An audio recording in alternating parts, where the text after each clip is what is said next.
कृष्ण जय वृंदावन श्री गोविंद गोपीनाथ मदन मोहन श्याम कुंड राधा कुंड गिरि गोवर्धन कालिंदी जमुना जय जय महावन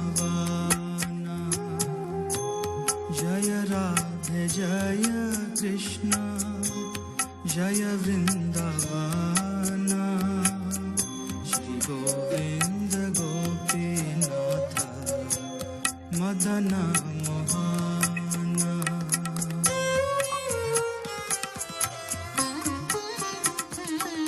केशी घाट वंशी बट द्वादश कानन जहाँ सब लीला कोइलो श्री नंदनंदन जय राधे जय कृष्ण जय वृंदावन श्री गोविंद गोपीनाथ मदन मोहन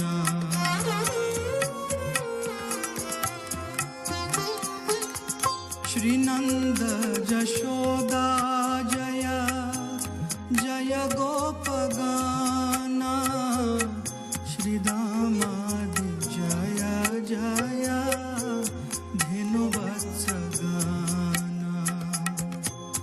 जय राधे जय कृष्ण जय वृंदावन श्री गोविंद गोपीनाथ मदन मोहन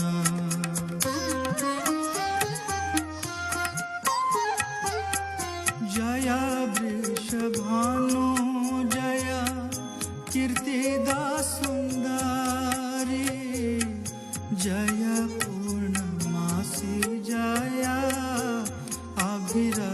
अभिरनगरी जय राधे जय कृष्ण जय वृंदावन श्री गोविंद गोपीनाथ मदन मोहन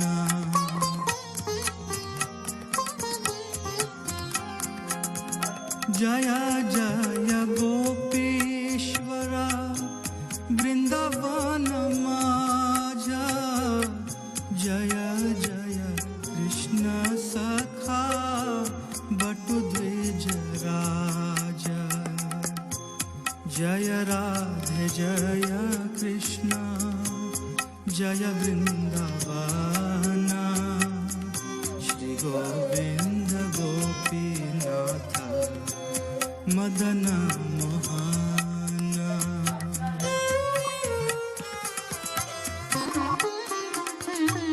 जय राम घाट जय रोहिणी नंदन जय जय वृंदावन बासी जत जाना जय राधे जय कृष्ण जय वृंदावन श्री गोविंद गोपीनाथ मदन मोहन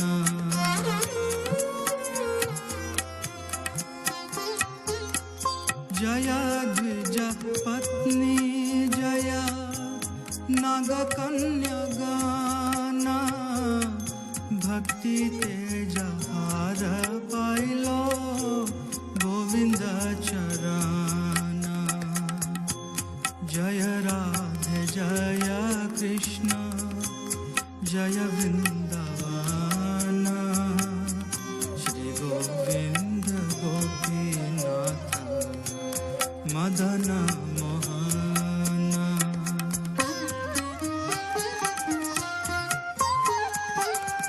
श्री रास मंडल जय जय राधा श्याम जय जय रास लीला मनोराम।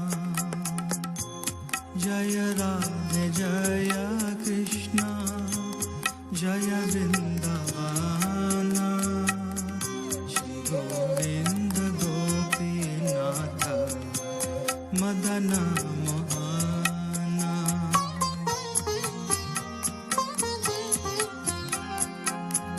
जय जयोज्वल रस सर्वरस सार, परकीय भावे जहा ब्रजते प्रचार। जय राधे जय कृष्ण जय वृंदावन, श्री गोविंद गोपीनाथ मदन मोहन।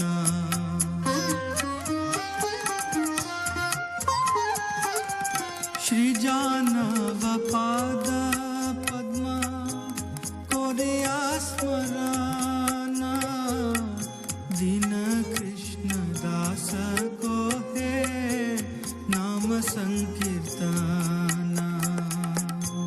जय राधे जय कृष्ण जय वृंदावन, श्री गोविंद गोपीनाथ मदन मोहन। ओम अज्ञानातिमिरान्धस्य ज्ञानाञ्जनशलाकया चक्षुरोन्मिलितं येन तस्मै श्रीगुरुवे नमः। श्रीचैतन्यमनोभीष्टं स्थापितं येन भूतले स्वयं रूप गदा मह्यं ददाति स्वपदान्तिकं।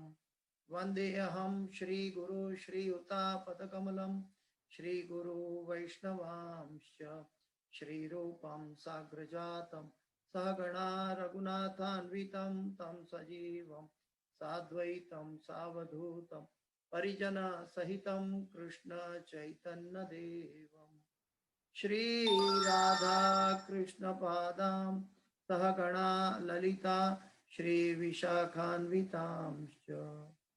हे कृष्ण करुणा सिंधो दीनबंधो जगत्पते, गोपेश गोपिका कांत राधा कांत नमोस्तुते। तप्त कांचन गौरांगी राधे वृंदावनेश्वरी, वृषभानुसुते देवी प्रणमामि हरिप्रिये। वाञ्छाकल्पतरुभ्यश्च कृपा सिन्धुभ्य एव च पतितानां पावनेभ्यो वैष्णवेभ्यो नमो नमः। श्री कृष्ण चैतन्य प्रभु नित्यानंद, श्री अद्वैत गदाधर श्रीवासादि गौर भक्त वृंद। हरे कृष्ण कृष्ण कृष्ण हरे हरे, हरे राम राम राम हरे हरे। जयतां सुरतो पंगुर मम मंदमते गतिर, मत्सर्वस्वपदाम्भोजो राधा मदन मोहनो। कृष्णाय वासुदेवाय देवकी नंदनाय च नंद गोपकुमाराय गोविंदाय नमो नमः, गोविंदाय नमो नमः, गोविंदाय नमो नमः। ओम नमो भगवते वासुदेवाय, ओम नमो भगवते वासुदेवाय, ओम नमो भगवते वासुदेवाय। नारायणं नमस्कृत्यं नरं चैव नरोत्तमं देवीं सरस्वतीं व्यासं ततो जयमुदीरयेत्। नष्टप्रायेषु स्वभद्रेषु नित्यं भागवत सेवया भगवते उत्तम श्लोके भक्तिर्भवति नैष्ठकी। हरे कृष्ण। देवी एषा गुणमयी मम माया दुरत्यया, माम् एव ये प्रपद्यन्ते मायामेतां तरन्ति ते। देवी एषा गुणमयी मम माया दुरत्यया, मामेव ये प्रपद्यन्ते मायामेतां तरन्ति ते। देवी एषां गुणमयी मम माया दुरत्यया, मामेव ये प्रपद्यन्ते मायामेतां तरन्ति ते। और कोई बताना चाहेगा? हाँ प्रभु जी, हरे जी कृष्ण। बताइए। देवी एषा गुणमयी मम माया दुरत्यया मामेव ये प्रपद्यन्ते मायामेतां तरन्ति ते। अनुवाद पर जाएंगे। अनुवाद और तात्पर्य भाई इसी भक्ति वेदांत स्वामी शिल प्रभुपाद महाराज की जय। जय गुरुदेव। प्रकृति के 3 गुणों वाली इस मेरी देवी शक्ति को पार कर पाना कठिन है, किंतु जो मेरे शरणागत हो जाते हैं वे सरलता से इसे पार कर सकते हैं। फिर से मैं पढ़ता हूं। एक लाइन के परपोर्ट में, एक लाइन के अनुवाद के अंदर कितना गहरा संदेश है और कितना गहरा भौतिक समस्या का उकेल है। प्रकृति के 3 गुणों वाली मेरी प्रकृति के 3 गुणों वाली इस मेरी देवी शक्ति को पार कर पाना कठिन है, किंतु जो मेरे शरणागत हो जाते हैं वे सरलता से इसे पार कर जाते हैं।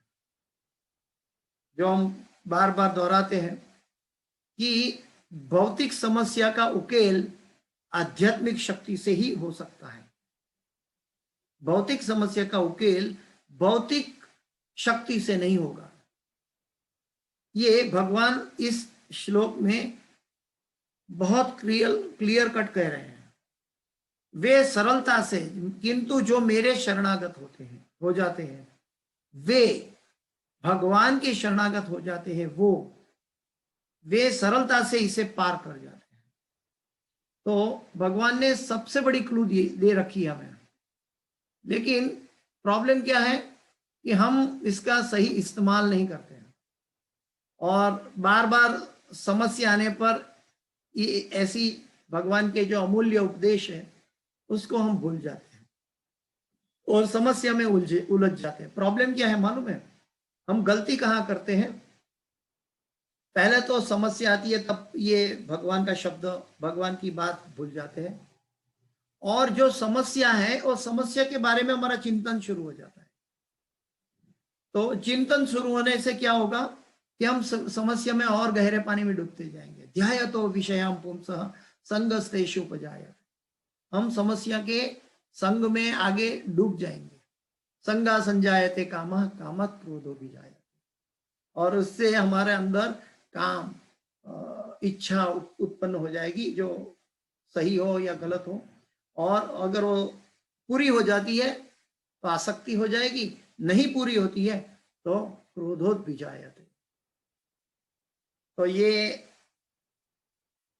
हमारी मन की हरेक इच्छाओं पर ये भगवत गीता का, भगवान के श्लोक को फिल्टर से देखना चाहिए। इसलिए बार बार हम गुरु महाराज कहते हैं, हम सब कहते हैं कि साधु गुरु शास्त्र हमारा प्रमाण होना चाहिए। जब तक साधु गुरु शास्त्र प्रमाण नहीं है तब तक हम जीवन में उलझे रहेंगे। नहीं तो जैसे हमारे शिक्षा गुरु कहते थे, पुस्तक में वांचियो पुस्तक में समायो। हम पुस्तक में पढ़ते हैं, श्लोक बायात करेंगे, अनुवाद पढ़ेंगे, समझेंगे, लेकिन फिर भूल जाएंगे। ऐसा नहीं। इसको पहले, सबसे पहले क्या करना है, इसकी पढ़ाई करनी है हमें श्लोक बायात करते हैं इसका अनुवाद के साथ। धीरे धीरे धीरे इसके प्रभुपाद जी के परपोर्ट की एक एक लाइन समझने की कोशिश करें। उसके बाद दूसरों को बताने की कोशिश करें। अगर हम 3 व्यक्ति को भी बता देंगे तो हमारे जीवन में वो धीरे धीरे धीरे स्थापित हो जाएगा। लेकिन अगर हम नहीं बताएंगे तो हम भूल जाएंगे समस्या आने पर। एक रहस्य है। तो तात्पर्य भाई इसी भक्ति वेदांत स्वामी शिल प्रभुपाद महाराज की जय। तात्पर्य में प्रभुपाद जी बताते हैं, भगवान की शक्तियां अनंत हैं और ये सारी शक्तियां दैवी हैं। भगवान की शक्तियां, सभी शक्तियां दैवी शक्तियां हैं, आसुरिक नहीं है, भौतिक नहीं है। यद्यपि जीवात्माएं उनकी शक्तियां के अंश हैं।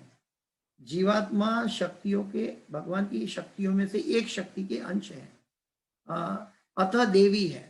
यानी कि हमारी आत्मा जो है, आत्मा के जो स्वरूप है वो दैवी शक्ति के अंदर है।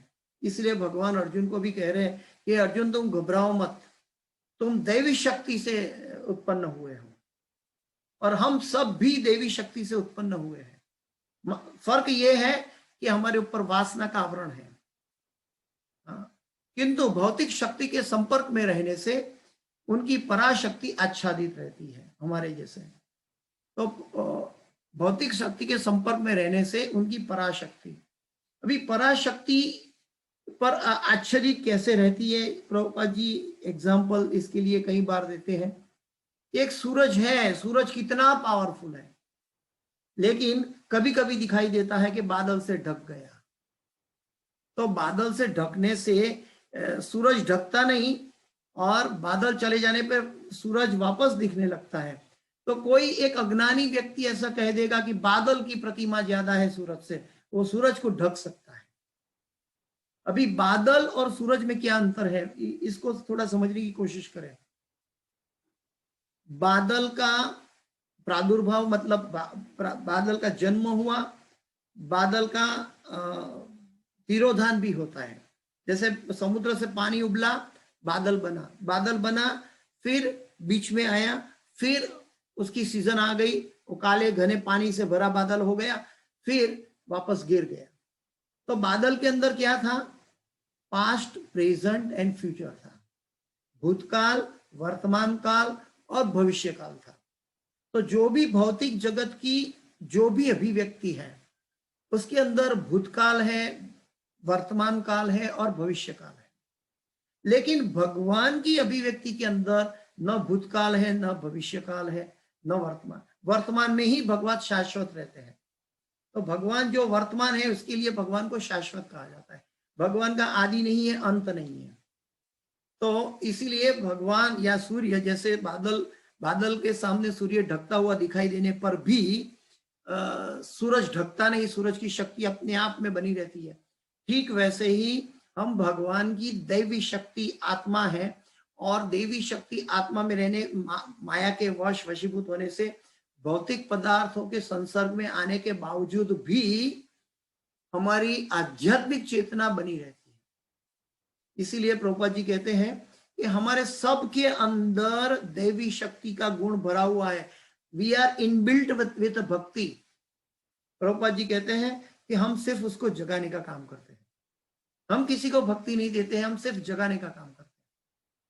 तो प्रभुपाद जी का ये स्टेटमेंट जो है बहुत कार्यान्वित है कि एक्चुअल जो भौतिक पदार्थों से हम डूब जाते हैं, इसीलिए हम भगवान से, या तो सूर्य से हमें जैसे बिछड़ गए ऐसा दिखाई देता है, या तो हम छांव में आ गए, ऐसे अंधेरे में आ गए ऐसा दिखाई देता है। इस प्रकार भौतिक शक्ति से आच्छादित होने के कारण मनुष्य उसके प्रभाव का अतिक्रमण नहीं कर पाता। जैसे कि सूर्य के पीछे बादल है, बादल आगे आ गया तो सूर्य स्वयं शांत है, धीर है, वो शाश्वत है, लेकिन क्या है, अतिक्रमण नहीं करता। वो बादल आएगा, हवा सा झोंकाएगा, बादल चला जाएगा। जैसा कि पहले कहा जा चुका है कि परा तथा अपरा शक्तियां भगवान से उद्भूत है होने के कारण नित्य है। परा तथा अपरा शक्तियां भगवान से उद्भूत होने के कारण नित्य है। लेकिन वो नित्य में फर्क क्या है, पराशक्ति जो है भगवान की अंतरंगा शक्ति में आती है, और अपरा शक्ति है वो भौतिक जगत है, जो बादल जैसे वो पराशक्ति को भी आच्छादित कर देती है, ऐसा दिखाई देता है। जैसे हम माया में रहते हैं इस जगत के अंदर, तो वो चलता रहेगा, लेकिन इसके बीच में जो एक शक्ति है वो है तटस्थ शक्ति, जो हमारी आत्मा कहलाती है। आगे प्रभुपाद जी कहते हैं कि जीव भगवान की पराशक्ति से संबंधित होते हैं, किंतु अपराशक्ति अर्थात पदार्थ के द्वारा दूषित होने से उनका मोह भी नित्य होता है। अतः बद्ध जीव नित्य बद्ध है, कोई अतः बद्ध जीव नित्य बद्ध है। हम बद्ध जीव नित्य बद्ध है कब तक, तो हम कैसे सिद्ध हो पाएंगे।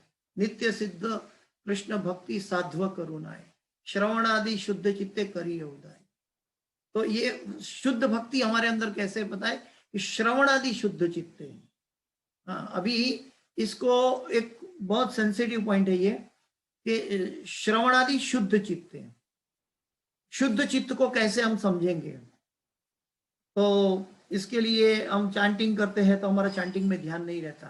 और चैंटिंग से फिर मन इधर उधर चला जाता है। कैसे समझेंगे हम एकाग्र शुद्ध चित्त से सुन रहे हैं कि नहीं? तो इसका एक एग्जाम्पल है जो अभी अभी मैंने सुना था, तो बहुत अच्छा लगा मुझे आपके साथ शेयर करने के लिए मैं कह रहा हूँ कि जैसे कि हम मंदिर जाना चाहते हैं, तो घर से निकले हैं मंदिर जाने के लिए, और या तो स्कूटर चलाते हैं, टू व्हीलर चलाते हैं, फोर व्हीलर चलाते हैं। तो फोर व्हीलर चलाते चलाते हम रास्ते में से गुजरते हैं, रास्ते में से गुजरते हैं तो सीधा हम मंदिर जाने के लिए निकले हैं, तो मंदिर जाने का रास्ता ढूंढ के मंदिर वही रास्ते पे हम चल पड़ते हैं। लेकिन मंदिर पहुंचने के बाद अगर हम देखें तो कोई पूछेगा कि रास्ते में कितना कचरे के डब्बा पड़ा था, तो क्या हमने गिना है? नहीं गिना है। क्या हमने देखा है? नहीं देखा है। क्यों? क्योंकि हमारा मन भगवान के मंदिर जाने के लिए नियोजित किया गया था, मन को प्रोग्रामिंग किया गया था कि हम भगवान के मंदिर जाएंगे। तो भगवान के मंदिर जाने के समय जो जो बीच में आता है ट्रैफिक, उसको आगे पीछे करके भी हम मंदिर पहुंचे, लेकिन बीच में बाकी जो भी व्यवस्था थी, या कचरे का डब्बा पड़ा था चौराहे पे या कहीं पे, उसके ऊपर हमारा ध्यान नहीं गया। क्यों नहीं गया? या तो गिना नहीं हमने, कितने 4 कचरे के डब्बे मिले या 10 कचरे के डब्बे मिले, हमने गिना नहीं है। लेकिन जब हम भगवान का नाम जप करते करते सांसारिक बातों का चिंतन करते हैं, मतलब हम कचरे के डब्बे को गिनते हैं।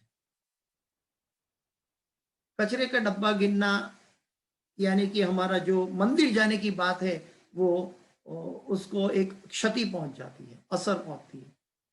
तो यहाँ पे प्रभुपाद जी कहते हैं अतः बद्ध जीव नित्य बद्ध है। हम बद्ध कैसे हैं? हर एक जीव बद्ध है, कोई भी जीव इंडिपेंडेंट नहीं हो सकता। लेकिन बद्ध, यहाँ पे बद्ध जीव मनुष्य का, हमारे जैसे बद्ध जीव और भगवान के आश्रित बद्ध जीव, उसमें क्या अंतर है? हम माया के वशीभूत है और वो भगवान की सेवा के वशीभूत है, भगवान की सेवा पर निर्भर करते हैं। तो वो हम साधन सिद्ध से रागा सिद्ध होना है, और रागा सिद्ध से हमें धीरे धीरे धीरे धीरे शुद्ध भक्त बनना है। तो नित्य सिद्ध, रूपा जी कहते हैं कि अतः बद्ध जीव नित्य बद्ध है, यानी कि बद्ध जीव नित्य बद्ध का मतलब है, इसका मतलब ये नहीं कि हम 84 लाख योनि में घूमते रहेंगे। इसका मतलब ये है कि हम आज के श्लोक के अनुसार अगर मामेव ये प्रपद्यन्ते माया में ताम, अगर मेरी शरण में आओगे तो आप माया से पार कर पाओगे। कोई भी उसे बद्ध होने की तिथि को नहीं बता सकता। ये जीव कभी बद्ध हुआ? हाँ, जब जब हमने भगवान से, प्रभुपाद जी के पास किसी ने प्रश्न किया था कि प्रभुपाद जी कब हम भगवान से विलग होकर नीचे गिरे और कैसे गिरे? कई भक्त ने वेस्टर्न कंट्री में प्रभुपाद जी को प्रश्न किया। प्रभुपाद जी कहते हैं कि जैसे भगवान अनादि है, हमारा जीव भी अनादि है, लेकिन हम कब हुए? क्योंकि हमने भगवान की व्यवस्था के ऊपर इच्छा और द्वेष उत्पन्न किया। भगवान के प्रति हमारे अंदर एक लालसा, कि खाली अकेला भगवान श्री कृष्ण आनंद ले रहे हैं, हम आनंद नहीं ले रहे। तो हम शब्द आया तो भगवान ने कहा ये यथा माम प्रपद्यन्ते ताम तथैव भजामि, वो तो चिंतामणि धाम है। हम आनंद लिया, ऐसा प्रश्न आया तो भगवान ने कहा कि जाओ तुम जाके आनंद लो अपना। और हम यहाँ आनंद लेने की कोशिश कर रहे हैं तो हमारा आनंद फिर से टूट जाता है, क्योंकि परिवर्तनशील जगत में है। तो इसलिए आनंद स्थायी नहीं रहता इस जगत के अंदर। कोई भी व्यक्ति भौतिक जगत में स्थायी आनंद भगवान की भक्ति के अलावा कहीं भी स्थायी आनंद नहीं मिलेगा। ये अटल सत्य है। हाँ, आगे प्रभुपाद जी बताते हैं कि किंतु अपरा शक्ति अर्थात पदार्थ के द्वारा दूषित होने से उनका मोह भी नित्य होता है। अतः बद्ध जीव नित्य बद्ध है, कोई भी उसके बद्ध होने की तिथि को नहीं बता सकता। फलस्वरूप प्रकृति के चुंबल से उसका छूट पाना अत्यंत कठिन है, भले ही प्रकृति की अपरा शक्तियों क्यों ना हो, क्योंकि भौतिक शक्ति परमेच्छा द्वारा संचालित होती है, जिसे लांग पाना जीव के लिए कठिन है। यहाँ पर अपरा भौतिक प्रकृति को दैवी प्रकृति कहा गया है, क्योंकि इसका संबंध दैवी है तथा इसका चालन दैवी इच्छा से होता है।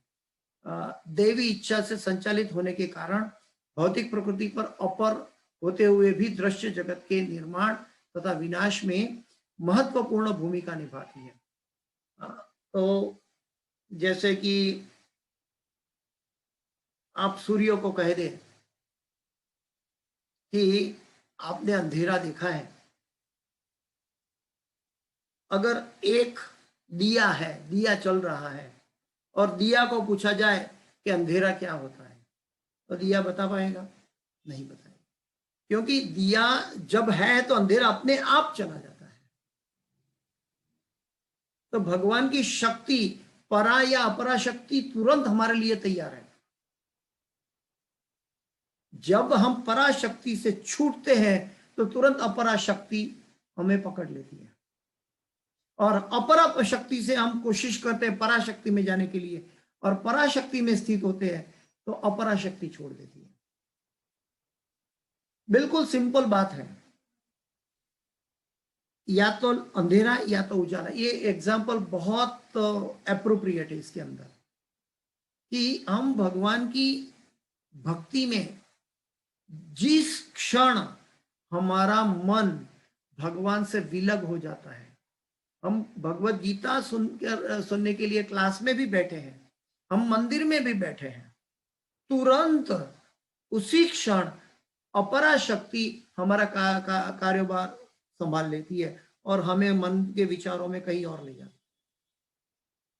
और तुरंत ही अगर वापस याद आया कि अरे भगवान परमात्मा के रूप में है, जीव का कल्याणकारी मित्र है, तुरंत जीव को याद करवाता है, मन को याद करवाता है, अरे यार तू तो राधा गोविंद धाम में बैठा है और भगवत गीता की कक्षा सुन रहा है, और फिर कहाँ चला जाता है?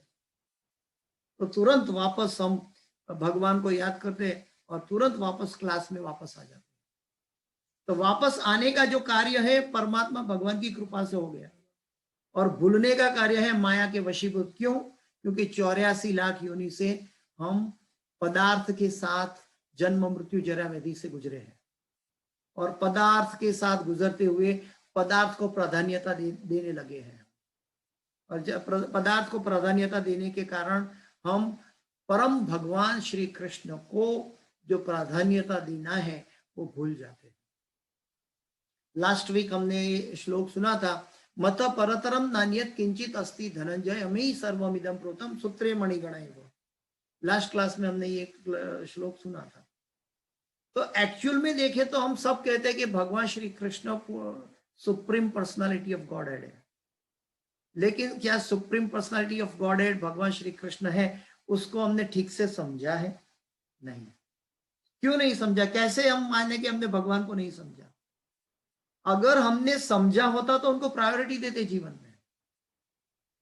हम जीवन में भगवान को प्रायोरिटी नहीं दे पाते हैं, इसका मतलब अभी तक हमें भगवान की महत्ता का प्रोपोर्शनेटली ख्याल नहीं है। हर एक जीव का प्रोपोजिशन अलग अलग है, हर एक जीव का। तो भगवान की महत्ता, भगवान के साथ रहना है। तो जैसे ही हम पराशक्ति से छूटेंगे तो अपराशक्ति हमें पकड़ लेगी, और अपराशक्ति से फिर हम कोशिश करेंगे फिर बाहर आने की, तो फिर हम पराशक्ति में जा पाएंगे।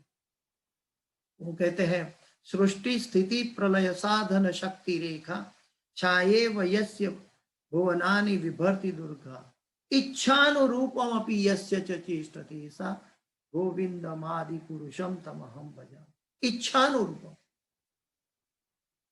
तो सबसे बड़ी, अगर भक्ति के अंदर भी अगर हमें एकाग्र होना है तो हमें क्या करना होगा? हमारी इच्छा, जो इच्छा शक्ति है, उसको शुद्ध बनाना होगा।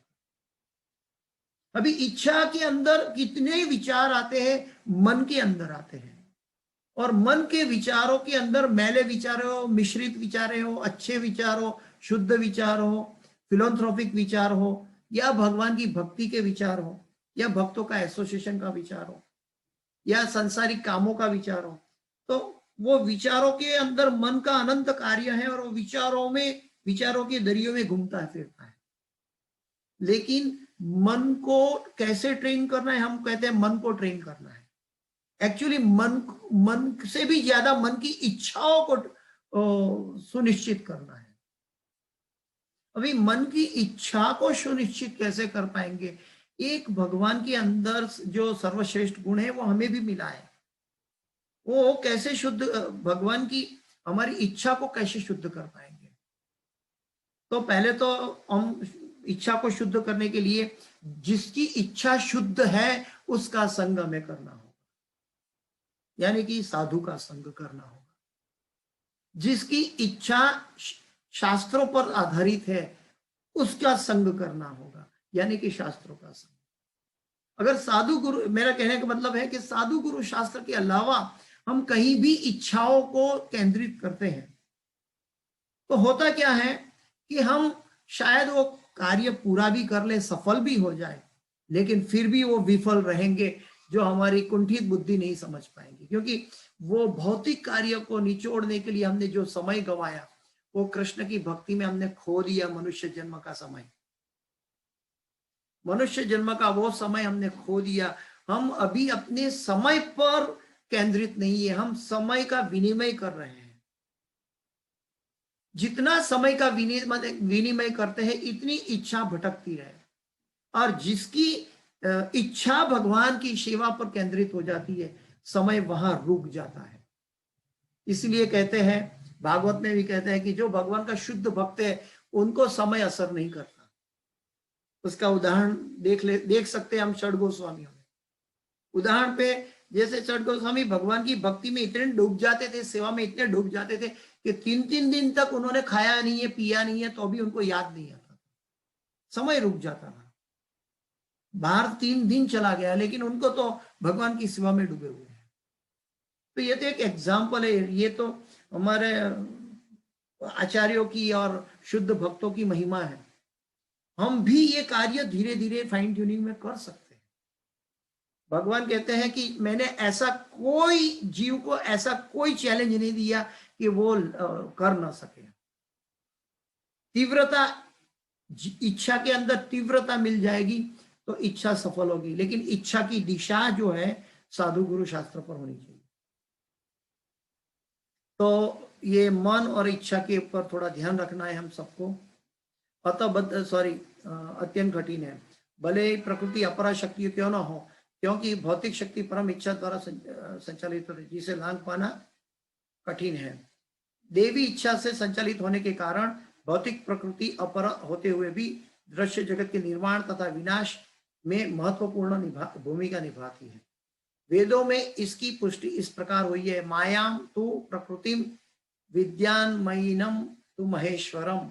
यद्यपि माया मिथ्या या नश्वर है, किंतु माया की पृष्ठभूमि में परम जादूगर भगवान है, जो परम नियंता महेश्वर है। श्वेता श्वेतर उपनिषद 4:10। कई प्रमाण है भाई। एक चीज याद रखें कि हमें कैसे भी, हम जैसे माता पिता अपनी संतान को संभालते हैं, कभी कभी माता पिता प्रेमवश या ऐसा कह देते कि चलो तुम्हारी इच्छा पूरी हो जाए, लेकिन यहाँ पे भगवान जो है ये सुप्रीम फादर है, और वो हमारी इच्छा पूरी करने के लिए हमारा पुनर्जन्म, हमें हमारा कर्म के द्वारा पुनर्जन्म हो जाता है। लेकिन करना क्या है, जब तक हमारी इच्छाओं का शुद्धिकरण नहीं होगा तब तक भक्ति में एकाग्रता नहीं आएगी। याद रहे, इच्छाओं का शुद्धिकरण, उसके बाद आएगा भक्ति में एकाग्रता, उसके बाद आएगा हमारी भक्ति साधन सिद्ध हो जाएगी, और भक्ति साधन सिद्ध होगी तो हम रागन होगा भक्ति में, या रुचि और आसक्ति में और प्रेम और भाव में प्रवेश करेंगे।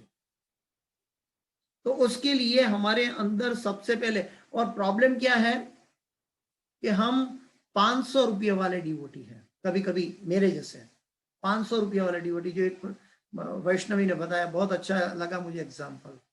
हमें 500 रुपये वाला डिवोटी नहीं बनना है, हमें रियल डिवोटी बनना है। 500 रुपये का मतलब क्या है कि वो 400 रुपये का धोती ले आया, कुर्ता ले, धोती कुर्ता पहन लिया, तिलक लगा दिया गोपी चंदन, और हो गया डिवोटी। तो ऐसा 500 रुपये का डिवोटी हमें नहीं बनना है। डिवोटी का मतलब है इच्छाओं का शुद्धिकरण, वो अनुकरण है। जो अगर हम 500 रुपये का डिवोटी कर बनते हैं तो वो एक अनुकरण है, हमें अनुसरण करना है, अनुकरण नहीं। अनुसरण कैसे करेंगे कि हम साधु गुरु शास्त्र के द्वारा ही कर पाएंगे। पहली बात तो ये है, भक्तों के संग द्वारा ही होगा, साधु के संग द्वारा ही होगा। तो ये चीज हमें ध्यान रखना है कि हमें भक्ति में आगे बढ़ना है तो खाली क्रिया नहीं करनी है, खाली हमें अर्चन विधि में हम सेवा में लग जाते हैं, अर्चन विधि घर में करते हैं, भगवान की सेवा करते हैं, अच्छी बात है, बहुत अच्छी बात है। लेकिन याद रहे कि अर्चन विधि करते समय मन भगवान और तुम्हारे बीच में रहे। मन का मतलब क्या है? तुम्हारे मन की इच्छाएं तुम्हारे और भगवान के बीच में रहे, हमारे और हमारे भगवान के बीच में रहे। क्यों? क्योंकि जब इच्छा भगवान पे होगी तो भगवान हमसे बात कर पाएंगे, तो अर्च विग्रह की सेवा सफल होगी धीरे धीरे, तो एकाग्रता आएगी, प्रेम उत्पन्न होगा।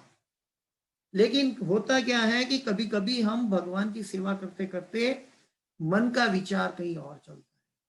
तो भक्ति जो है बहिर्मुखा नहीं है, अंतर्मुखा है। बहिर्मुखा भक्ति हमें नहीं करना चाहिए। बहिर्मुखा भक्ति जो है वो टिकती नहीं है, वो उसका नाश निश्चित हो जाता है। बहिर्मुखा भक्ति जो है हमें टेम्पररी दिखावे का भक्त बनाती है। दुराश्रया बहिरर्थ माने ना। आगे गुण का दूसरा अर्थ रस्सी रज्जु है। गुण, हम एक धागा है तो एक धागे को तोड़ना आसान है, लेकिन एक धागा के अंदर ऐसे दो धागे, उसके ऊपर तीसरा धागा, उसके ऊपर चौथा धागा, ऐसे मिल जाता है 3 धागा, तो फिर वो धागा तोड़ नहीं सकते। जैसे एक आंगुली को झुकाना इजी होता है, लेकिन ये आंगुली मुट्ठी हो जाती है तो मुट्ठी को झुकाना इजी नहीं होता है। ठीक वैसे ही ये जो गुण है, प्रकृति के गुण है, सत्व गुण, रजोगुण, तमोगुण, वो अकेला जो है वो एक रस्सी के माफिक है, और 3 गुणों की रस्सी है, सत्व गुण, रजोगुण, तमोगुण, और उस रस्सी को काटना है। कभी कभी हम सत्व गुण में आसक्त हो जाते हैं, कभी कभी हम रजोगुण और तमोगुण में आसक्त हो जाते हैं, लेकिन याद रहे कि तीनों रस्सी है। सत्वावलंबी पर सत्व विशुद्ध सत्व, हमें विशुद्ध सत्व में जाना है, हमें सत्व गुण, रजोगुण, तमोगुण में नहीं रहना है, हमें विशुद्ध सत्व में जाना है। और विशुद्ध सत्व का अर्थ है भगवान की भक्ति। इससे यह समझना चाहिए कि बद्ध जीव मोहरूपी रस्सी से जकड़ा हुआ है। यदि मनुष्य के हाथ पैर बांध दिए जाए तो वो अपने को छुड़ा नहीं सकता। बहुत अच्छा एग्जाम्पल प्रभुपाद जी दे रहे हैं कि कोई एक व्यक्ति को पूरा रस्सी से बांध दो तो वो बोल देगा कि मैं आपको छुड़ा दूंगा। जैसे हम भौतिक जगत की माया के भ्रम में, अरे भाई तू खुद बंधा हुआ है तो दूसरे को कैसे छुड़ाएगा? छुड़ा कौन सकता है? जो बंधा हुआ नहीं है वो। और कौन बंधा हुआ नहीं है? एवं परंपरा प्राप्तम इमम राजर्षि विदुः, जो भगवान की प्रणालिका में भगवान का सेवक बन के, पार्षद बनकर हमारे जीवों के कल्याण के लिए साधु गुरु शास्त्र, ये जो है ये आध्यात्मिक शक्ति से प्रदत्त है, और वो भौतिक गुणों के संसर्ग में होने के बावजूद भी भौतिक गुणों से बंधते नहीं है।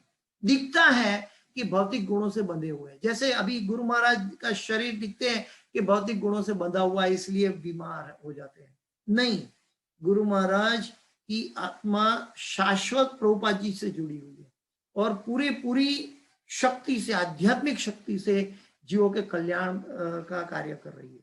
और जब भगवान और भगवान के पार्षद कार्य करेंगे, उनकी इच्छा व्यक्त करेंगे, तब उनको सही लगेगा, उसके अनुसार कार्य होगा। हम सोचते हैं कि उनके शरीर दुर्बल हो गया, हम बाह्य, हमारा जो दर्शन है बाह्य दर्शन है, लेकिन गुरु महाराज की जो शक्ति है, जो प्रकृति के 3 गुणों से नहीं बंधा है, ऐसे जीवों की जो शक्ति है वो उनके गुरु के द्वारा बंधी हुई है। हमारी शक्ति हमारी इच्छाओं से बंधी हुई है, हम इच्छाग्रस्त हो जाते हैं। प्रभुपाद जी आगे बताते हैं कि उसकी सहायता के लिए कोई ऐसा व्यक्ति चाहिए जो बंधा ना हो, क्योंकि एक बंधा हुआ व्यक्ति दूसरे बंधे हुए व्यक्ति की सहायता नहीं कर सकता। अतः रक्षक को मुक्त होना चाहिए, रक्षक को मुक्त होना चाहिए, यानी कि गुरु और भगवान के जो प्रणालिका से जो गुरु परंपरा आई है वो मुक्त है।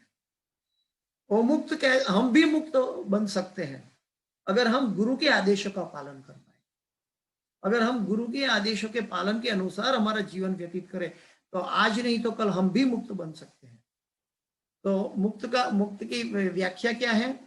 स्वरूप है ना सिद्धि, हमारा ओरिजिनल स्वरूप में, जीवेर स्वरूप है नित्य कृष्णदास, ओरिजिनल स्वरूप में हमें स्थित होना है, ये मुक्ति है। प्रभुपाद जी ने भी समझाया है कि हम आत्मा अगर परमात्मा भगवान की सेवा में संलग्न है तो उस समय वो मुक्त है, और जिस समय वो भगवान की सेवा से विलग हो जाता है उस समय वो फिर अपराशक्ति के आवरण में बंध जाता है। बिल्कुल, जब अंधेरा है तो उजाला नहीं है, जब उजाला है तो अंधेरा नहीं है। अतः रक्षक को मुक्त होना चाहिए। अतः केवल कृष्ण या उनके प्रामाणिक प्रतिनिधि गुरु ही बद्ध जीव को छुड़ा सकते हैं। कृष्ण या उनके प्रामाणिक प्रतिनिधि गुरु ही बद्ध जीव को छुड़ा सकते हैं। तो हम सब कितने भाग्यशाली हैं कि भव सागर में डूबे हुए हम जीव हैं और गुरु महाराज हमें मिले हैं जो भगवान की अनुकंपा से। और गुरु, अभी कोई कहेगा कि प्रभु जी आपने तो खाली दीक्षा लिया, 3 घंटे की दीक्षा दी, उस समय हम उपवास किया, बाद में तो गुरु महाराज से मिले नहीं, और हम गुरु महाराज का लेके आगे चल रहे हैं, हम 16 माला कर रहे हैं, 4 नियमों का पालन कर रहे हैं, और कभी कभी सभी अलग अलग शिक्षा गुरु से क्लास सुन रहे हैं, तो हम कैसे मान लेंगे ये गुरु करवाता है या गुरु कर रहे हैं? कभी कभी कई लोगों की दृष्टि सीमित होती है तो वो गुरु का हाथ सब जगह पहुंचा हुआ है वो नहीं देख पाते, उसको कैसे समझेंगे? तो उसको समझने के लिए उनको खाली एक प्रश्न पूछा जाए, जब आप इस्कॉन में नहीं थे, जब आप इस्कॉन से 10 साल पूर्व आप क्या कर रहे थे? इस्कॉन में आने से 10 साल पहले आप क्या कर रहे थे, और इस्कॉन में आने के बाद आप क्या कर रहे हो? तो ऐसा क्या हुआ, ऐसा क्या जादूगर हुआ कि आपको अभी महामंत्र की माला करने लगे हो? तो ये गुरु की आदेश है, गुरु की शक्ति है, और गुरु एक व्यक्ति नहीं है, गुरु भगवान की दैवी शक्ति लेकर हमें प्रदत्त करता है। ये प्रभुपाद जी आज के तात्पर्य में प्रमाण दे रहे हैं कि गुरु का जो आदेश है वो देवी शक्ति से आता है, और देवी शक्ति से आने वाला आदेश को हम भौतिक कल्मश वाली शक्ति से एनालिसिस या समझ नहीं सकते। तो देवी शक्ति को समझ पाना बहुत कठिन है। भगवान कहते हैं जो मेरी शरण में आता है वो देवी जो भौतिक शक्ति को पार कर सकता है। आगे प्रभुपाद जी हमें समझाते हैं कि प्रतिनिधि गुरु ही बद्ध जीव को छुड़ा सकते हैं बिना ऐसी उत्कृष्ट सहायता के, बिना ऐसी उत्कृष्ट। अरे क्या प्रभुपाद जी ने कितना एक एक अक्षर जोड़ा है, तो अभी कितना सोच समझकर कितनी गहराई में ले जाने के लिए जोड़ा है। प्रभुपाद जी ने एक एक शब्द ढूंढ ढूंढ के तात्पर्य में एक एक वाक्य में लिखा है। बिना ऐसी उत्कृष्टता सहायता के भवबंधन से छुटकारा नहीं मिल सकता। जो व्यक्ति कहते हैं कि हमें गुरु की क्या आवश्यकता है, वो व्यक्ति के लिए ये लालटेन है। ये इसके बाद वाला श्लोक वो उस व्यक्ति के लिए है, नमा दुष्कृति नो मुड़ा प्रपद्यन्ते, वो आगे आएगा, नेक्स्ट वीक में आएगा। लेकिन जो गुरु की शरण लेना नहीं चाहता, कौन सा ऐसा दुर्भागी जीव होगा कि दुर्लभ मनुष्य जन्म में भगवान ने हमें कृपा करके सही भक्तों का संग और सही गुरु भेजे हैं, और फिर मैं उसका अनादर कर रहा हूं। ऐसा मेरा जैसा कोई जो व्यक्ति भिक्षा लेना नहीं चाहता, ऐसा दुर्भागी जीव और कौन होगा कि भगवान ने उनके चौखट पर आके डंका बजाया, लेकिन फिर भी उनकी इच्छा नहीं हुई। क्यों? क्योंकि या तो वैष्णव अपराध काम कर रहा है या तो अपने पाप कर्मों काम कर रहे हैं। तो इसलिए प्रभुपाद जी कहते हैं बिना ऐसी उत्कृष्ट सहायता, उत्कृष्ट यानी कि गुरु के आदेशों जो है उत्कृष्ट सहायता है, यानी कि दैवी शक्ति की सहायता है, आध्यात्मिक शक्ति की सहायता है, भौतिक जगत के अंदर आध्यात्मिक शक्ति की सहायता काम करे। क्या कभी आप अपना परछाया, आप अपना शेडो धूप में देखते हो अपने शेडो को, तो वो शेडो से कुछ काम किया जा सकता है? या कोई व्यक्ति हमारा मित्र बाजू में बैठा है तो वो क्या हमारे शेडो से काम करवा सकता है? नहीं करवा सकता। क्यों नहीं करवा सकता? क्योंकि शेड तो वो एक प्रतिबिंब है, एक परछाइयां है, उसका मूल कहाँ है? वो व्यक्ति के अंदर है। तो ये भौतिक जगत है परछाई, आध्यात्मिक जगत का प्रतिबिंब है, और प्रतिबिंब की परछाई से हम काम करवाना चाहेंगे तो कैसे होगा? हमें परछाई की प्रतिबिंब कहां से आई? वो है आध्यात्मिक जगत, वो है आध्यात्मिक शक्ति। तो वो प्रतिबिंब का जो मूल है, मूल स्रोत है, और वहां जाने के लिए दरवाजा बंद है। अगर हम माया के भौतिक वशीभूत है तो आध्यात्मिक जगत का मूल जगत के पास जाने का दरवाजा बंद है। क्यों बंद है? क्योंकि हम भौतिक वशीभूत है। तो वो गुरु उत्कृष्ट शक्ति जो है, भगवान की दैवी शक्ति, भगवान के चरणारविंद, वो हमें मिले हैं, उनके आश्रय में हो वो दरवाजा खुल सकता है। इसके अलावा ये नहीं खुल सकता। प्रभुपाद जी इसमें बहुत सरलता से गहरा उपदेश तात्पर्य के बीच में दिया हुआ है, और तात्पर्य यदि याद रखे, ये तात्पर्य 7वें अध्याय का है। ये भक्ति का हृदय का तात्पर्य है, और इसके अंदर वो तात्पर्य की गहराई में, सेंटर में प्रभुपाद जी ने ये शब्द यूज किया कि बिना ऐसी उत्कृष्ट सहायता के भवबंधन से छुटकारा नहीं मिल सकता।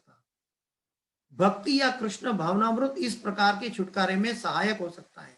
भक्ति या कृष्ण भावनामृत इस प्रकार के छुटकारा में सहायक हो सकता है, लेकिन जाना है उत्कृष्ट सहायता के पास। कृष्ण माया के अधीश्वर होने के नाते इस दुर्लभ शक्ति को आदेश दे सकते हैं कि बद्ध जीव को छोड़ दे।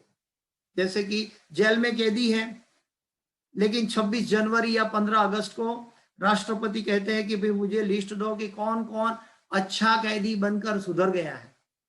तो जेल सुपरिटेंडेंट लिस्ट देता है, और लिस्ट में से देखते हैं कि कौन कौन सही है। उसमें से वो चुनते हैं कि ये वाकई में ठीक सुधर गए हैं जेल में रहकर, तो फिर उनको भले 10 साल की कैद है, प्रजासत्ताक दिन या स्वतंत्र दिन पे उनको रिहा किया जाता है, इस भौतिक जगत के अंदर भी। तो ठीक वैसे ही इस मनुष्य जीवन के अंदर भी अगर हम भौतिक कलमश से शुद्ध होते हैं, और अगर हमारी तीव्रता, हमारी दुर्गा माता को हम बता दें कि हमारी तीव्रता राधा रानी की सेवा में, भगवान की सेवा में जुड़ने की है, तो हमारी जो दुर्गा माता है, जो भगवान की बहिरंगा शक्ति में आती है, लेकिन फिर भी वो हमें मदद करेगी भगवान की सेवा में ले जाने के लिए। वे शरणागत जीव पर अहेतु की कृपा या वात्सल्यवशी जीव को मुक्त किए जाने का आदेश देते हैं, क्योंकि जीव मूलतः भगवान का प्रिय पुत्र है।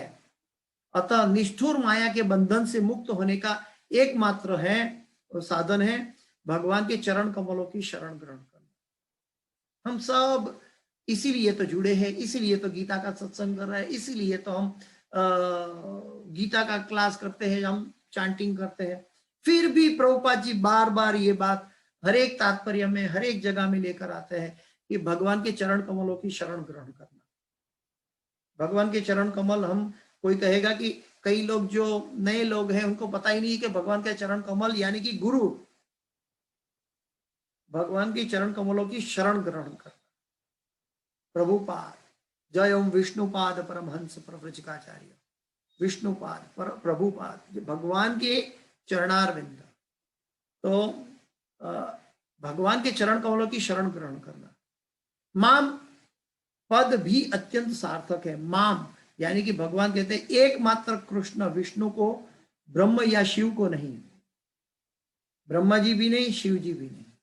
क्यों नहीं? क्योंकि वो भी भौतिक जगत के अंदर अपना कार्यान्वित है। भौतिक जगत के अंदर जो ब्रह्मा विष्णु महेश जो है वो ब्रह्मलोक में जीवों के लिए कार्य कर रहे हैं। एक जन्म देते हैं, एक पालन पोषण करते हैं, एक संहार करते हैं। तो आप आगे जाएंगे हम भक्ति की भाषा में, तो जो एकदम फाइन ट्यून शुद्ध भक्त है वो तो भगवान विष्णु से भी आगे जाना चाहते हैं। वैसे भगवान विष्णु की भक्ति परम भक्ति है, लेकिन परम भक्ति से आगे, क्योंकि भगवान कृष्ण की भक्ति जो है वो पूर्ण पुरुषोत्तम भगवान की भक्ति है, वो भगवान को आनंद देने वाली भक्ति है। वैकुंठ जगत में भगवान के ऐश्वर्य है। ऐश्वर्य में क्या होता है? जब ऐश्वर्य होता है तब दास और मालिक के बीच में कुछ अंतर बना रहता है। एक हमारे घर में नौकर है और हम गाड़ी के मालिक है, घर के मालिक है, तो घर के मालिक और नौकर के बीच में एक अंतर है। तो वो ऐश्वर्य भक्ति है जो भगवान के वैकुंठ में। लेकिन प्रेम भक्ति जिसको कहते हैं, जिसमें सेवा भक्ति है और कोई भी कारण बिना, कोई भी स्वार्थ के बिना की भक्ति जो है, वो भक्ति जो है वो प्रेम उत्पन्न करती है और वो भगवान के गोलोक वृंदावन में उपलब्ध है। माम यानी कि भगवान कृष्ण विष्णु को, ब्रह्मा या शिव को नहीं। यद्यपि ब्रह्मा तथा शिव अत्यंत महान है, ब्रह्मा तथा शिव अत्यंत महान है और प्राय विष्णु के ही समान है, भगवान विष्णु के समान है, बराबर है, किंतु ऐसे रजोगुण तथा तमोगुण के अवतारों के लिए संभव नहीं कि वे बद्ध जीवों को माया के चुंबल से छुड़ा सके। प्रभुपाद जी कहते हैं कि वो स्वयं नहीं होते हुए भी उन्होंने अल्टीमेट जजमेंट भगवान को दे रखा और भगवान के पास है। वो कोई भी 33 करोड़ देवी देवता में कोई भी देवी देवता ऐसा नहीं कह सकता कि मैं तुम्हें जन्म मृत्यु जरा व्याधि से छुड़ाऊंगा। कोई नहीं कह सकता। कोई भी ऐसा नहीं कह सकता कि माम एव ये प्रपद्यन्ते माया मेताम तरन्ति। 33 करोड़ देवी देवता है, लेकिन कोई भी एक देवी देवता भी ऐसा नहीं कह सकता कि मेरी शरण में आने से तुम्हें सभी में माया से छुड़ा दूंगा। लेकिन भगवान की भक्ति में भगवान श्री कृष्ण जो कहते हैं कि हम आदि ही देवाना, हम देवों के भी आदि हैं। श्रीमद् भागवत में भी वेद व्यास जी बताते हैं, एते चांश कला पुंसः कृष्णस्तु भगवान स्वयं इंद्रारि व्याकुलम लोके मुड़यंती युगे युगे। तो वे शरणागत जीव, सॉरी बद्ध जीव के माया के चुंबल से छुड़ा सके। दूसरे शब्दों में ब्रह्मा तथा शिव दोनों ही माया के वश में रहते हैं, केवल विष्णु माया के स्वामी हैं, अतः वे ही बद्ध जीव को मुक्त कर सकते हैं। लेकिन वो मुक्त कर सकते हैं। जो भगवान, जो वैकुंठ जगत है वो न्यायालय है और जो गोलोक वृंदावन है वो औषधालय है। न्यायालय में हमारे पाप पुण्य का तोला जाता है और हमारे पाप पुण्य में थोड़ा भी ये रज मात्र भी मैल है तो उसका भी हमें दंड मिलता है, क्योंकि वहां न्यायालय है। न्याय बिल्कुल ट्रांसपेरेंट होगा कि हम न्याय के अधीन है कि नहीं, हमारे अंदर पाप है, मैल है, सफा हुआ कि नहीं। तो वो न्यायालय है, वैकुंठ जगत न्यायालय है। लेकिन आध्यात्मिक जगत जो है वो औषधालय है। और औषध कहाँ से आई? ये दवाई प्रेम का औषध कहाँ से मिला? तो जो भगवान को भी प्रेम देने वाली भगवान की आह्लादिनी शक्ति है श्रीमती राधा रानी। तो राधा रानी जीवों पर कृपा करने हेतु उनकी दवा करती है, उनके अंदर उनकी भक्ति में कहाँ कहाँ क्या क्या कमी है वो पूरी करती है। इसलिए हमें हमारे गुरुवर्य गुरुजन हमें सिखाते हैं कि जब हम हरे कृष्ण कृष्ण कृष्ण हरे हरे, हरे राम राम राम हरे हरे इस महामंत्र का जप करते हैं तो किसी में सेवा भाव नहीं है तो सेवा भाव पूरा हो जाता है, किसी में बाह्य भाव मतलब भगवान की भक्ति का अंतरंग भाव जन्मा नहीं है तो वो पैदा हो जाता है, किसी के अंदर को लौल्यम नहीं है तो लौल्यम पैदा हो जाता है, किसी की भक्ति में कहाँ कहाँ कौन से कोने में क्या क्या कमी है वो सभी कमी धीरे धीरे धीरे क्रमशः पूरी हो जाती है। वो पूरी कैसे होती है? हरे की शक्ति से। हरे कृष्ण, वो हरे श्रीमती राधा रानी की आह्लादिनी शक्ति है और वो शक्ति से हमारे अंदर जो जो कमियां हैं वो कमियां पूरी हो जाती है।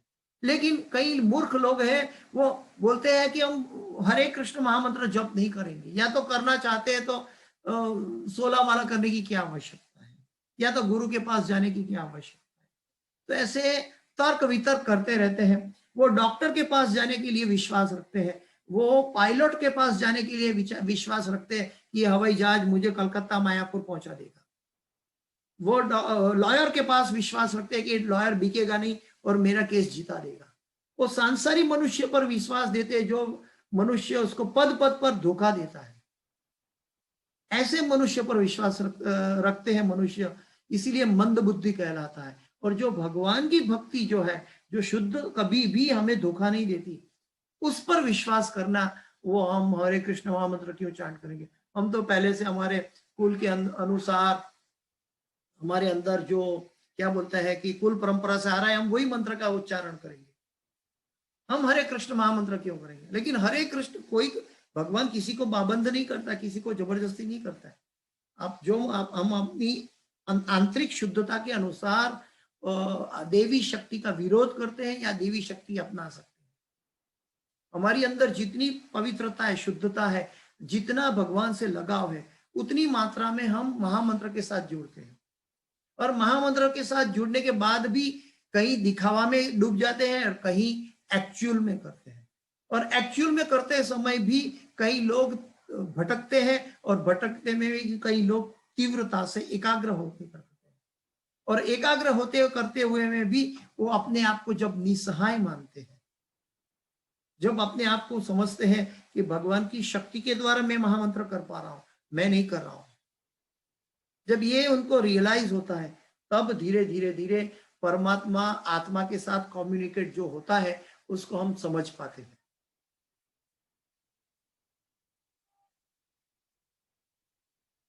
अतः वे ही बद्ध जीवों को मुक्त कर सकते हैं। वेदों के में श्वेता श्वेतर उपनिषद 3:8 में इसकी पुष्टि तमेव विदित्वात् के द्वारा हुई है, जिसका अर्थ है कृष्ण को जान लेने के पर ही मुक्ति संभव है। कृष्ण को जान लेने पर ही मुक्ति संभव है। जन्म कर्म च मे दिव्यम एवं यो वेत्ति तत्वतः त्यक्त्वा देहम पुनर्जन्म नैति मामेति सो अर्जुन। जब हम भगवान के जन्म कर्म दिव्य स्तर पे नहीं जान पाएंगे, नहीं समझ पाएंगे, तब तक हमारा पुनर्जन्म चलेगा। तो वो पुनर्जन्म जाने के लिए हमें भगवान के जन्म कर्म दिव्य स्तर पे है। और दिव्य कैसे है? हम दिव्य शब्द से द, वो, आधा और य पूरा, ऐसा दिव्य शब्दों को जानते हैं। हम 500 रुपए के डिवोटी जैसे जानते हैं, ऐसे हम दिव्य शब्द को जानते हैं। दिव्य शब्द का अर्थ है कि जहां भगवान की इच्छाओं को, अपनी इच्छाओं भगवान की इच्छाओं में समर्पित कर देना, तब हम दिव्य स्तर पे जा सकते हैं। जब तक हम अपनी इच्छाओं भगवान की इच्छाओं पर समर्पित, इसलिए देखिए जो अवधूत लोग हैं, जो परम सिद्ध भक्त हो गए हैं इतिहास में, और सभी भक्तगण का एक लक्षण दिखाई देता था। क्या लक्षण दिखाई देता था? वो हमेशा प्रसन्नचित रहते थे। क्यों प्रसन्नचित रहते थे? क्योंकि उनको उनकी स्वयं की कोई इच्छा नहीं थी। वो कहते थे आज भगवान ने भूखा सुलाया तो भी किया, आज भगवान ने किसी को मुझे गाली दिला के मेरा कर्म पूरा कर दिया तो भी किया, चलो लाला ने मेरा कर्म पूरा कर दिया। आज किसी ने मुझे भला बुरा कह दिया तो भी क्या, चलो मेरे कर्म पूरे हो गए। वो हमेशा प्रसन्नचित रहते थे कि भगवान कितनी कृपा करके मेरे जो भौतिक जगत का जो संबंध है वो पूर्ण कर रहे हैं। और भगवान के द्वारा जो संबंध पूर्ण हुआ, क्योंकि भगवान प्रकृति भगवान के निर्देश में रहती है, और प्रकृति द्वारा जो हमारी वर्तमान स्थिति है उसको हम एज इट इज स्वीकार लिया। भगवान की कृपा है, मिली है, हमें ये जवाब में। दो व्यक्ति सुन रहे हैं, तो किसी को मन में द्वेष और उद्वेग है, किसी को मन में चिंता है, और कोई व्यक्ति भगवान की भक्ति डूब कर सुन रहा है, एकाग्र चित्त से सुन रहा है। तीनों की मन की अवस्था अलग अलग है। तो हमारे कार्यान्वित, हमारी अंदर भक्ति की जो तीव्रता है, भक्तों का संग की तीव्रता है, भगवान की सेवा का जो इच्छा है, हम तो अभी लिप सर्विस दे रहे हैं। मेरे जैसा तो एक लिप सर्विस दे रहा है। लिप सर्विस से भी अधिक हमें हेतु क्या होना चाहिए? गुरु और गौरंग की प्रसन्नता। हमारे गुरु महाराज ने कहा कि प्रचार करो, और गुरु ने कहा तो हम सब श्रोतागणों की भी आवश्यकता है कि श्रोतागण भी ईच वन टीच वन, हर एक को कहीं ना कहीं बताए जो आपने सुना है। तो उससे क्या होगा कि हमारी जो प्रयास है, छोटा सा प्रयास है, किसी को कोई जीव का कल्याण करने का, जीव को भक्त बनाने का, वो हेतु जो है वो गुरु और गौरंगा को प्रसन्न करने वाला। शिव जी भी पुष्टि करते हैं कि केवल विष्णु कृपा से मुक्ति प्राप्त की जाती है। मुक्ति प्रदाता सर्वेशम विष्णु रेव न संशय, अर्थात इसमें संदेह नहीं कि विष्णु ही सबों के मुक्तिदाता है। तो इसके साथ भक्तिवेदांत स्वामी श्रील प्रभुपाद के तात्पर्य यहाँ समाप्त हुए। किसी का कोई प्रश्न है?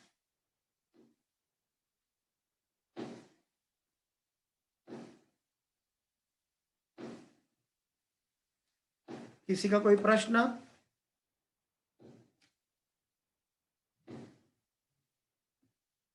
तो हम यहाँ पे इस क्लास को समाप्त करने जा रहे हैं।